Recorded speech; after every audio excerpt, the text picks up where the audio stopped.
Deus quer que você reine. Cristo é a nossa redenção.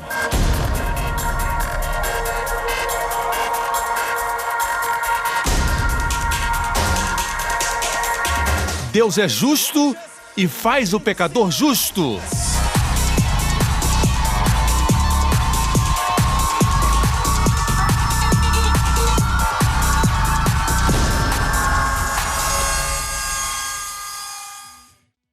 A seguir no programa de hoje.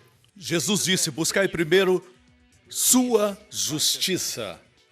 Buscai primeiro o reino de Deus, e o reino de Deus não é comida ou bebida, mas justiça. Thank you, Lord. We lift your name up in this place, Lord. And there's no other name to worship other than yours. Surely as the dawn awakes, your love for me will never fade. Relentless love pursued my soul till condemnation's lost its hold. You took my sin, then just for the unjust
Hoje com o pastor Joseph Prince. Saudações, igreja. Eu amo vocês, amém? Você está pronto para a palavra? Vamos mergulhar no sacerdócio de Melquisedeque. Nós falamos a semana passada e eu disse que nosso Senhor Jesus Cristo foi declarado e proclamado pelo Pai. Quando ressuscitou dos mortos, o Pai disse: Tu és sacerdote para sempre, segundo a ordem de Melquisedeque. Ok? E é interessante que Melquisedeque aparece 3 vezes em toda a Bíblia. Mas essa é a ordem do sacerdócio de Jesus. A ordem do seu sacerdócio não é levítica. Na Levítica você obedece e é abençoado, desobedece e é amaldiçoado. As primeiras palavras de Melquisedeque, quando ele encontrou Abraão, foram: bendito seja Abraão e bendito seja o Deus Altíssimo. Nenhuma maldição, somente bênçãos. Posso ter um amém? Quando Jesus foi assunto aos céus, ele tinha suas mãos levantadas, figurando a bênção sacerdotal sobre o povo. E a Bíblia diz que quando ele foi elevado, ele não subiu, ele foi elevado, como se ele não quisesse deixar de abençoar aqueles que ele amava.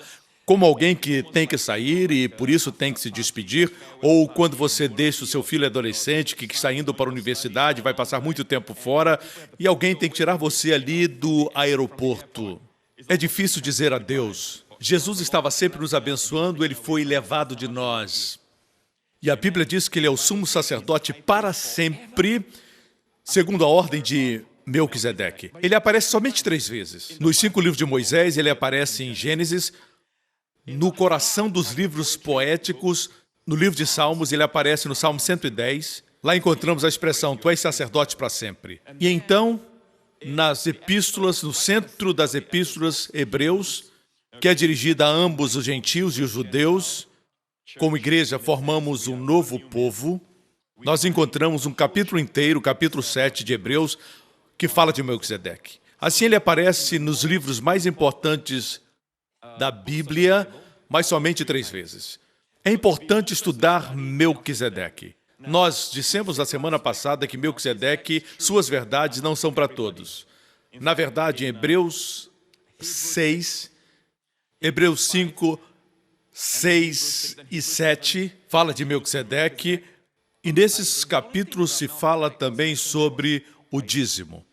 O escritor de Hebreus diz que ele tinha muito a dizer a respeito dele, de difícil interpretação, porque eram negligentes para ouvir. Ele disse: do qual temos muito que dizer, de difícil interpretação, porquanto vos fizestes negligentes para ouvir. Em outras palavras, não tinham maturidade. E ele continua dizendo: porque devendo já ser mestres, ele falava que a comida sólida pertencia àqueles que são maduros. Por isso, quando vemos essa passagem, entendemos que as verdades de Melquisedeque não são para todos. Pastores e líderes, quando ensinarem sobre dízimo, lembrem-se que não é para todos. O povo não deve dizimar porque tem medo. Tem que dizimar porque entenderam a revelação. Ok? Mas nós já falamos a semana passada sobre Melquisedeque e dízimo. E como, para Deus, a 10ª parte sempre representa o todo. Deus não exige que demos todo o nosso dinheiro, mas a 10ª parte temos que dar. É como quando você diz para sua esposa: todo o meu tempo é seu, querida. Você casou comigo, eu sou seu. E ela diz: eu quero somente uma quarta-feira com você. Uma noite para ficarmos juntos, e você diz: mas eu sou muito ocupado.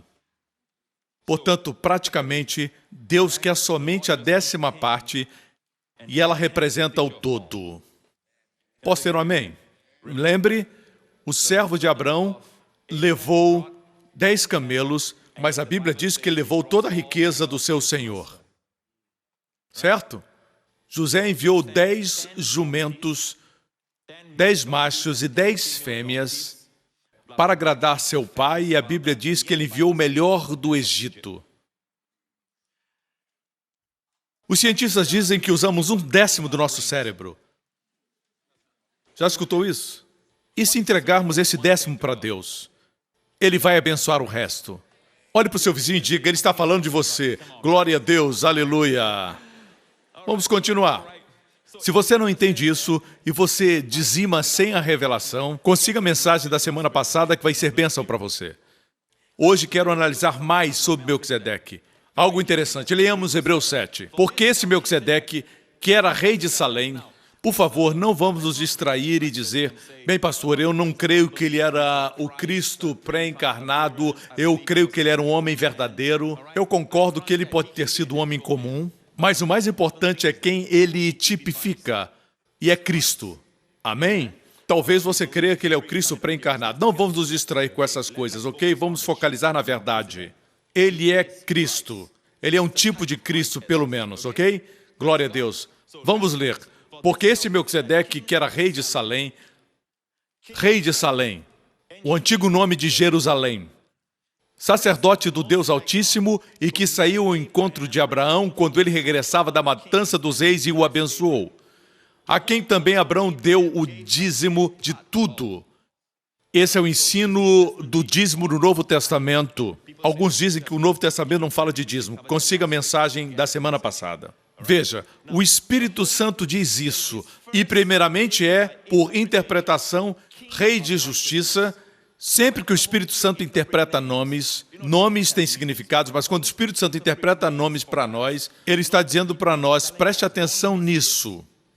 O nome Melquisedeque significa, Melqui é o nome Melec, rei, Zedeque é justiça, rei de justiça. Primeiramente, ele é rei de justiça.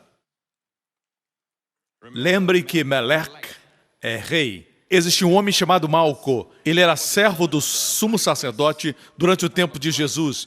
E quando os soldados vieram prender o Senhor Jesus, Pedro pegou a sua espada. Eu acho que ele queria cortar o pescoço, mas Malco se desviou e a espada de Pedro cortou sua orelha. Malco é o nome que no grego corresponde a Melec. Seu nome significa reino. Malco significa reino. Se pensarmos, o reino perdeu a audição no momento que Cristo foi preso. E desde então, Israel não pode escutar o Evangelho. Ficaram igualmente cegos, mas um dia serão restaurados porque Jesus curou a orelha de Malco. Posso ter um amém? Os ouvidos do reino. Assim, a coisa mais importante aqui é que o Espírito Santo traduz para nós o nome Melquisedeque, rei de justiça, como se diz Michael Jackson, rei do pop. Concorde você ou não, ele é o rei do pop. Bem, o que quer dizer rei do pop? É porque ele entendia sobre pop muito bem. Ele dançava muito bem. Amém?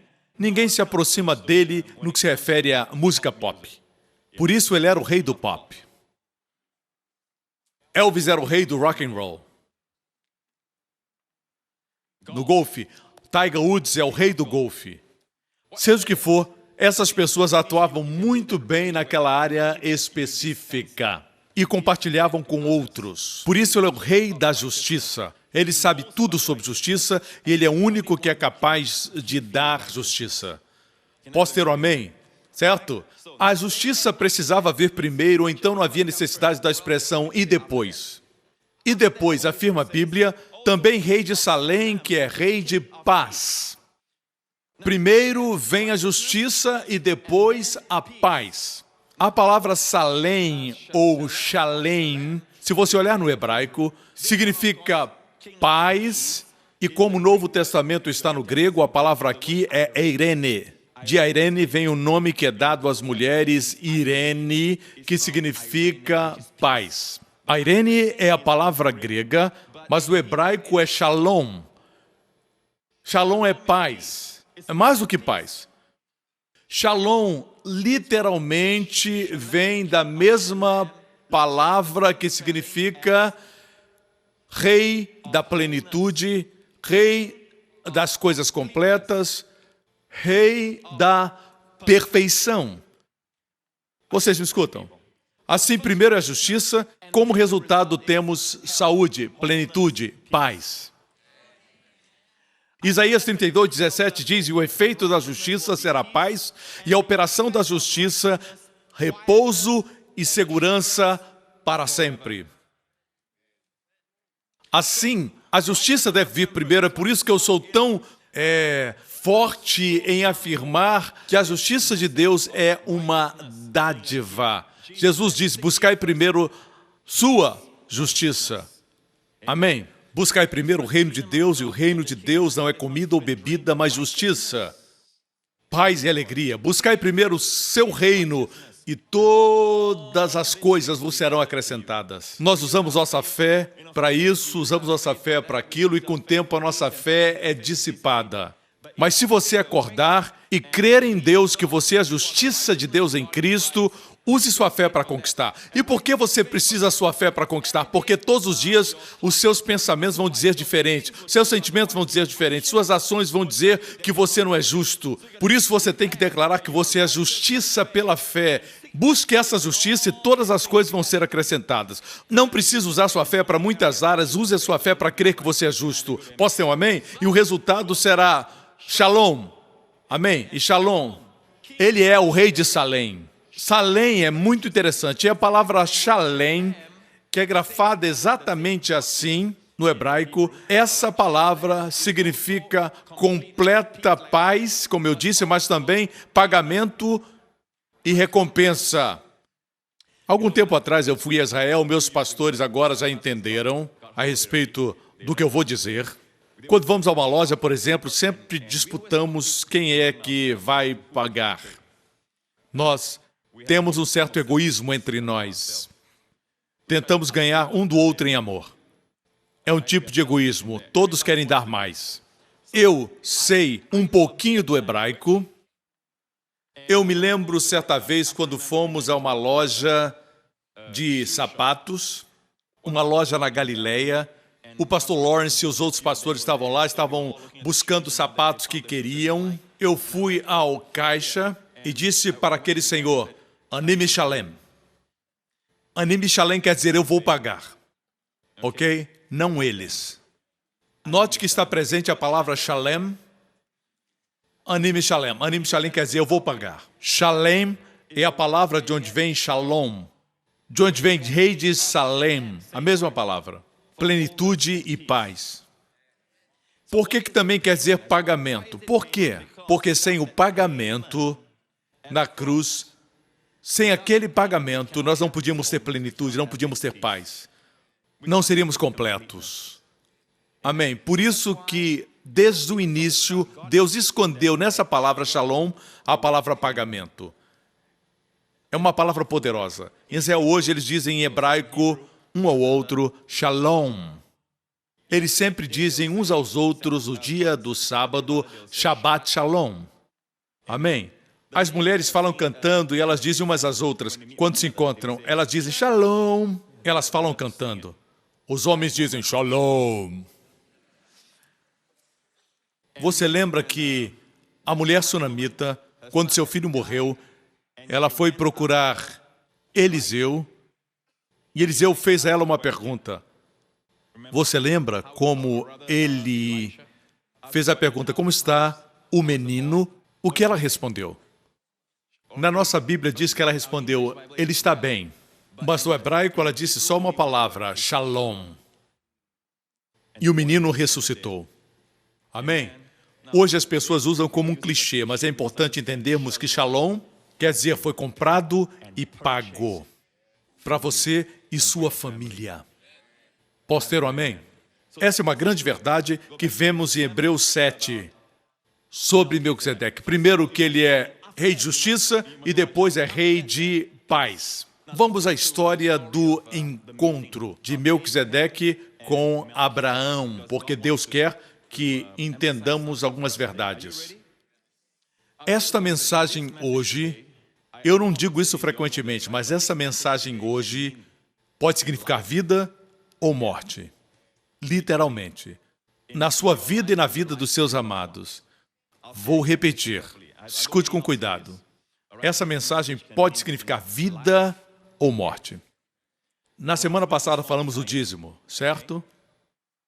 Conectado a Melquisedeque. Agora vamos ver algo que aconteceu durante o tempo em que Melquisedeque encontrou Abraão. A primeira aparição de Melquisedeque. O que ocorreu foi isso. Haviam 4 reis que atacaram os reis de Sodoma e os reis de Gomorra e os reis de Canaã. Ocorre que quando invadiram Sodoma, você lembra que o sobrinho de Abraão, Ló, que era muito problemático, quando Abraão o trouxe consigo, ele foi capturado, foi sequestrado, juntamente com as mulheres e o povo daquela cidade foram levados. Quando foram levados, Abraão, que naquela época era Abrão, ele estava em Hebrom, e a Bíblia diz, ouvindo, pois, Abrão que seu irmão estava preso, armou, naquela época chamava irmão, era o seu sobrinho, armou os seus 318 criados e perseguiu até Dan, de Berseba até Dan. Ele estava em Hebrom. Ele foi para o norte. Pense a distância que ele percorreu. Ele subiu e cruzou Jerusalém, foi entre as montanhas de Gerazim e Ebal e subiu até Dan, no norte. E foi mais adiante, próximo versículo, e dividiu-se contra eles de noite, ele e os seus criados, e os feriu e os perseguiu até Obá, que fica à esquerda de Damasco. Já estava na Síria. Raramente falamos dessa parte de Abraão, mas ele era um guerreiro. Imagine 4 reis de diferentes países invadem sua terra e os reis de Canaã foram levados cativos, eles foram derrotados. E ele tomou seus 318 servos e derrotou os 4 reis. Tem que ter sido Deus. Esse era o lado guerreiro de Abraão, mas foi Deus que lhe deu a vitória, e ele foi até Damasco. De Hebrom a Damasco, no norte, são 153 milhas. Lembre-se que eles tiveram que regressar. E tornou a trazer todos os seus bens, e tornou a trazer também a Ló, seu irmão, e os seus bens, e também as mulheres e o povo. Voltaram, estavam regressando para Hebrom, certo? E tinham que passar por Jerusalém. Porque descendo de Damasco, tinha que passar por Jerusalém, antes de alcançar Hebrom. Vamos ver o que aconteceu. Versículo 17. E o rei de Sodoma, quem era o rei de Sodoma? O seu nome foi dado no capítulo, o seu nome era Bera. E Bera no hebraico quer dizer filho do mal. Filho do mal. E a propósito, quando ele estava sendo perseguido, juntamente com o rei de Gomorra, eles estavam na região do Mar Morto, e ambos caíram num poço de betume. Poço de betume. Lá tem muito, como areia movediça, mas cheios de betume. São escuros e fumegantes, e ambos caíram dentro. Quando ele saiu, alguém o resgatou. Sua primeira paragem provavelmente foi Jerusalém. Você imagina ele chegando todo coberto de piche, como uma gaivota coberta de óleo, na praia, com a aparência de um demônio que saiu do poço do inferno. E o seu nome, Bera, significa filho do mal. Ele era o rei de Sodoma, ou seja, ele era o rei de tudo que é mal. Ele era o mestre do mal e sabia como dar. E ele saiu ao encontro de Abraão, no vale de Savé, que é o vale do rei, depois que voltou de ferir Quedorlaomer e os reis que estavam com ele. E Melquisedeque, rei de Salém, trouxe pão e vinho, e era este sacerdote do Deus Altíssimo. Falamos isso para mostrar a você algo, certo? A Bíblia diz que quando Abraão regressou, é claro que ele estava cansado, não esqueça que foi uma jornada de 153 milhas, ainda teve o caminho de retorno, ele tinha muitas responsabilidades agora, porque tinha que cuidar das mulheres, das crianças e do povo que havia resgatado, além de Ló. Chegando a Jerusalém, a primeira pessoa que veio encontrá-lo foi o rei de Sodoma, mas ao mesmo tempo, rapidamente, Melquisedeque o interceptou. Veja bem, seus momentos mais escuros, seus maiores desafios acontecem depois de uma grande vitória. Muitas vezes, depois de uma grande vitória, nós nos sentimos, nós somos imunes, nós somos fortes, aleluia. O acampamento foi maravilhoso, estudamos a palavra de Deus, aleluia. Agora eu não caio, acaba caindo. Não vou mais brigar com a minha mulher. Vocês brigam, ela joga você no chão. E você tem que bater pedindo arrego. E você não entende porque depois de uma grande vitória isso acontece. Certo? Eu estou falando com alguns de vocês. Isso é verdade. Depois de uma grande vitória, você acha que você é forte. Depois da viagem a Israel, você volta, você estuda a palavra, examina a palavra, você está tão crente que até a natureza fala com você, os ventos, tudo fala com você. Não é verdade? E, mesmo assim, algo acontece e você cai. Por quê? Bem, o exemplo está aqui. O rei de Sodoma veio, o diabo sempre vem após sua grande vitória. Agora sabemos como acontece, portanto, tenha cuidado depois de uma grande vitória. Vou repetir. Depois de uma grande vitória, muitos deixam de orar. Pelo menos se ajoelhe e agradeça. Quando você receber uma grande vitória e ninguém estiver naquele quarto de hotel, se ajoelhe, ore ao Senhor e agradeça. E louve aquele que fez tudo por você. É para o seu bem, não para o bem de Deus que você deve fazer isso. Dê a Ele todo louvor e toda a glória. Não pense que foi você. Lemos também sobre o Vale do Rei, o Vale de Savé. Savé quer dizer vale plano, um campo plano, certo? Uma planície, é isso que significa Savé, mas é o Vale do Rei. No Antigo Testamento é chamado Vale do Rei porque eu vou mostrar onde ele estava localizado, certo? Isso me fascinou. Estudando alguns anos atrás, eu descobri que, na verdade, esse vale está entre o Monte Moriá e o Monte das Oliveiras. O lugar onde Jesus agonizou, o Jardim do Getsêmani. E esse vale é conhecido também como Vale de Sidrom ou de Jeosafá. O rei Jeosafá. Esse é o Vale do Rei. Vocês me escutam? O Vale do Rei. Você se lembra de Absalão, o filho de Davi? Uma história muito triste. Se rebelou contra seu pai e morreu pendurado, suspenso entre os céus e a terra. É a pior das mortes, é como se o céu não quisesse recebê-lo e a terra também não o quisesse. De certa forma, a cruz era uma morte similar. A pior das mortes. Pendurado, suspenso entre os céus e a terra. E ele fez isso por nós, porque ele nos ama. No próximo programa, quando receber a comunhão, tenha em mente que foram seus favores. Não participe legalisticamente. Participe com inteligência espiritual. Participe com revelação. Obrigado por sintonizar no programa de hoje. Esperamos que tenha sido uma bênção para a sua vida. Para mais informações sobre o programa da Igreja New Creation, acesse o site ncctv.org.sg.